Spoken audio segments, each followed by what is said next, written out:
Has the balance actually shifted, both in the economy as well as central banks? According to a recent report, in November, there are more central banks cutting rates than there are raising them. For every Australia that is surprising with a rate hike because of a resilient economy, there is a Brazil or Chile aggressively cutting rates because, well, the central bankers in those countries said, we can. Lower consumer prices mean that real rates give us more room to cut them. What they're really saying is, we're trying not to panic here, and we don't want to panic the public, but we see tremendous amount of weakness.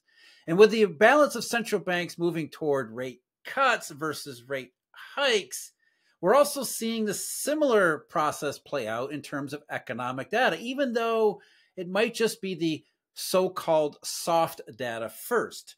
In the recent PMIs that S&P Global put out for the month of November, their flash estimates, there was a uniform theme throughout them. And that is the same theme that Mr. Stephen Van Meter and I have been speaking about for several months. Steve, it's new sales go down. That leads to dwindling backlogs. And once the backlogs go down and there are no new sales coming in, businesses have to make a decision about their workers. So recession is really pretty easy in the respect that once companies get to that decision point and they say, I don't like the outlook here, that's when we start to see workers go. And should we read anything into the fact that global central banks on balance seem to be shifting in that direction, which also appears to be in response to this more aggressive weakening in the global economy?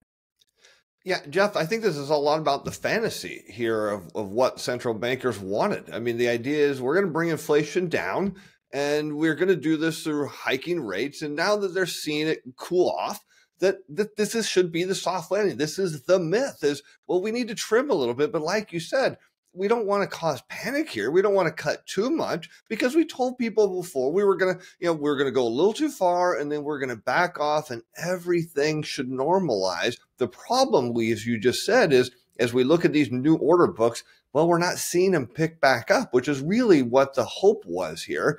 And because you've got all these workers that you've hired, well, you put them on your backlogs and they've just crunched through them. I mean, we're seeing reports, 8 months of consistent backlog reduction or longer. And now they're getting down to the problem we have is there's no work. And we come back again to the myth of central bankers is we can bring inflation down without impacting the workforce.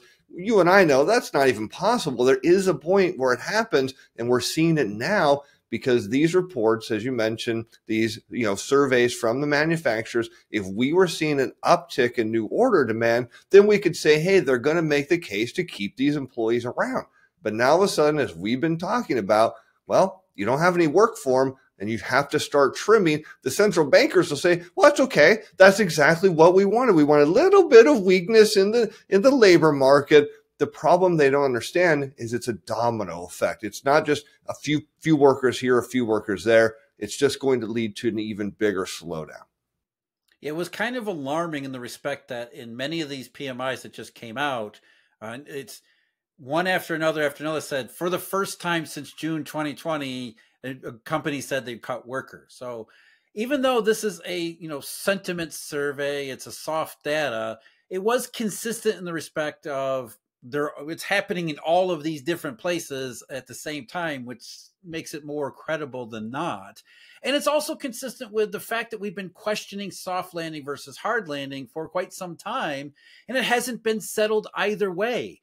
You would think that if businesses were convinced that there was a soft landing, we wouldn't be talking about it. They would be acting on it, which is one reason why we pay so much attention to these so-called soft data surveys, is because they do tell us something about the very thing that we're looking for, which is that outlook.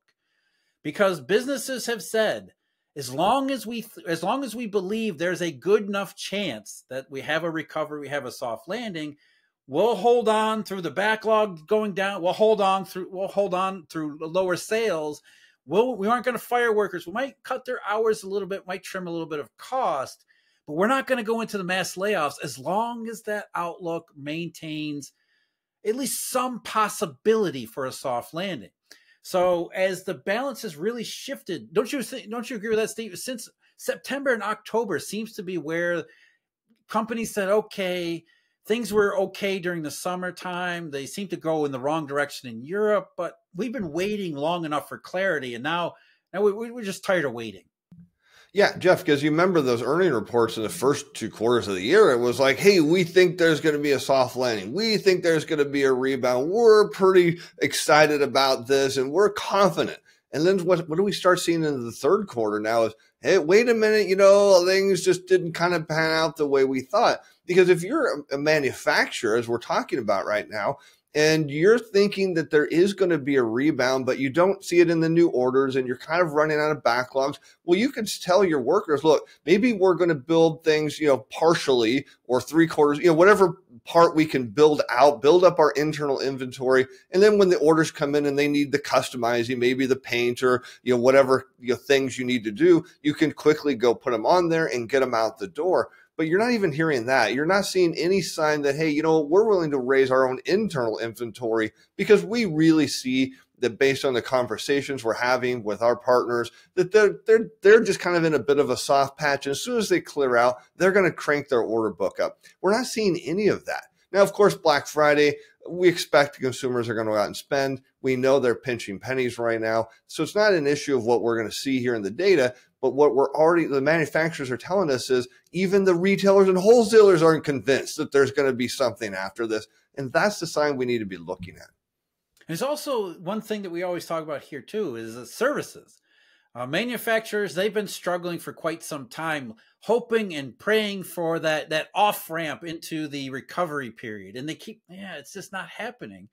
And as you've said numerous times, manufacturing leads services, not the other way around. And services, they kind of hung in there through the middle part of this year, but now more and more, the outlooks have been increasingly dark from service providers. The PMI data that we're referencing, the flash numbers from November, those mention services quite a bit, even though it's not atrocious, it's not horrible. More and more, the outlook among service providers is becoming more like manufacturers than not. And once the service providers start to think, I don't see the soft landing either, then it's not just, hey, manufacturers are cutting jobs. Manufacturers are not a huge part of the economy. It's a more broad and general trend, which then leads to the situation you're talking about, where it's not just, okay, we get a few layoffs, which causes spending to go down, and then spending goes down a little more, which confirms more companies to lay off. And it gets into the vicious cycle that we associate with recession. So what we're really saying here is balance of probabilities. Are they moving in the direction of the soft landing, or are they moving in the direction of a hard landing? Yeah, and it seems, Jeff, we're looking, kind of, we as you said, we're going to see a deceleration, kind of maybe a little plateau for a bit, and then a further deceleration. And we're kind of hitting that plateau right now. And we're seeing that in the data saying, well, things are kind of looking a little bit better. Maybe there's some hope. And then this is going to be yes, we achieved the soft landing. See, it's here. We did it. We'll keep things tight for a little bit longer. And then all of a sudden, we're going to see the plane kind of tip the nose down for a second time. Because around here, you look at the services sector, which is really dominant in the Orlando area, and what we're seeing is some places are indeed, cutting hours. They're laying off some people, or just kind of repositioning. And the staff, when I talk to them, they're saying, normally I could go get a job somewhere else, or I could transfer to a different department or a different park, or I can move around and still have work. Now they're telling me there is no work. There's nothing. It's dried up. It's gone. And I can't even get just a minimal hours to survive. And when I started hearing that from people who just, mere months ago were making money hand over fist, it tells us that, this isn't really a soft landing, because they should be telling me the same thing we're just talking about is, hey, you know what? Right now things are bad, but I'm talking with several different places and I'm going to get a job pretty soon and it's going to be okay. What I'm hearing is there just are no jobs right now. And it's, I think part of the problem, and you agree, I think you agree with me, Steve, maybe you don't. Let's figure that out. But essentially, everybody has been focused, like with laser focused on consumer prices. And they look at consumer prices and think, well, if consumer prices are elevated above the Federal Reserve's target or the ECB's target or whoever's target, that must mean the economy is still red hot, or it's still simmering hot. It's not as red hot as it was a couple of years ago when consumer prices were going up at 10% a year annual rates. But even the CPI in the 3% range, that's a full percentage point above the Fed's target. So that means the economy still needs to be cooled down, when in fact, that is not the case. Consumer prices tend to be sticky. And as consumer prices have continued to move in the right direction, the economic weakness that is causing that consumer price disinflation might be far more advanced than you would otherwise realize if you were focused exclusively on the consumer price numbers and interpreted consumer price numbers as a reflection of strength in the real economy, which that's, I think, the key mistake a lot of people make.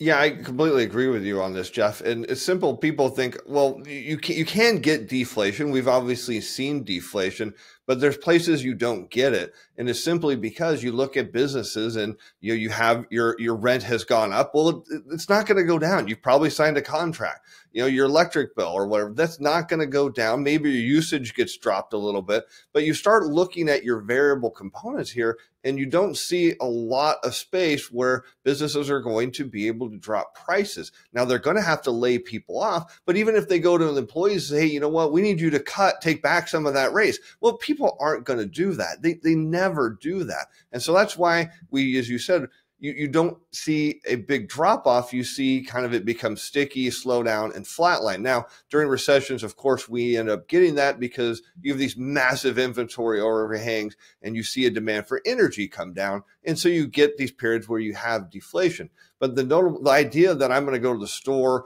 or maybe my rent's going to renew and they're going to be like, oh, well, guess what, Mr. Van Meter, you're going to be happy your rent dropped 10%. They're not going to ever do that. Maybe it'd be like good news. It's the same as it was, last year. Oh, that's wonderful. That's what we should expect. The idea that the whole economy is going to deflate, no, but we're going to see all of these goods that are stacked up on warehouses. Well, that's got to be cleared out. And that's where you tend to see deflation come out. And I think there's an important point here, too, is that the deflation doesn't come first. It's not like, because consumer prices tend to be sticky. Then you have the robust weakness in the economy. You have the acceleration to the downside. And then the consumer price numbers turn negative. Those that do turn negative. You're right. We don't see a massive economy-wide reset like we're not going to go into the reverse of 2020, where in 2021, where consumer prices went way up and they're going to go way back down. Instead, what you see is that as the economy becomes worse, it gets into the recession part. That's when the negative numbers show up on the monthly CPI. It's not the monthly numbers and the CPI become negative first, and then the layoffs start. So if you're looking for the CPI to tell you where the economy is transitioning into that recession, you're looking at a lagging indicator, which, of course, as we say all the time, that's just what the Federal Reserve and central bankers are doing. They're looking at a lagging indicator. They're thinking that the CPI means economic strength when all the rest of the stuff that we're talking about is already transitioning in the wrong direction. Yeah, and that's why we come back and talk about these manufacturing PMIs. Why these surveys matter is you start, as you know, Jeff, you hear them talking about layoffs. And we said eventually the workers are not going to have work. They're going to lay people off. And we know in the U.S., the manufacturing sector, about 11% of the economy. So you could say, well, it's not that big of a deal. It is when you take someone, say, in the services sector who might be making minimum wage versus someone who's making, maybe 80,000 a year or 100,000 a year. And now that person is on unemployment. Well, their income goes down significantly, and so does their spending. And that's kind of what we see coming here in terms of demand coming down is watch more people start to lose their job. That leads to less consumption, which in turn leads to less jobs, which leads to less consumption. And then the whole thing kind of just spirals out of control. And so now that we're kind of at this point, tells us that we're going to start to see the end of this inflation. Well, of course, as you and I know, by the time the central bankers see it, well, it'll be way too late.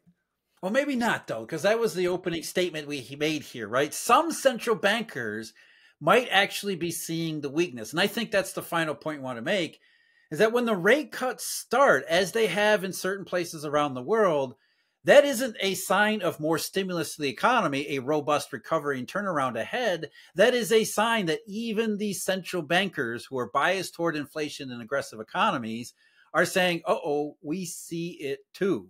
So when you see the rate cuts start, all that means is, okay, the economy's gotten bad enough, even Jay Powell or Christine Lagarde has thrown in the towel on it. Yeah, but they're just going to convince the world that, hey, we were planning on doing a cut or two. And then all of a sudden it's going to be like, uh-oh, data is crumbling. And then as we know, that's where the Fed starts chasing rates down as the economy unwinds. But they're going to spin this to their favor. I just don't think they've got a lot of runway that they're going to have on that one. I'll put a link below me for this video on the markets and the market curves and what's going on, Japan, treasuries, all that. As always, I thank you very much for joining me. Huge thank you, Eurodollar University members and Eurodollar University subscribers. Until next time, take care.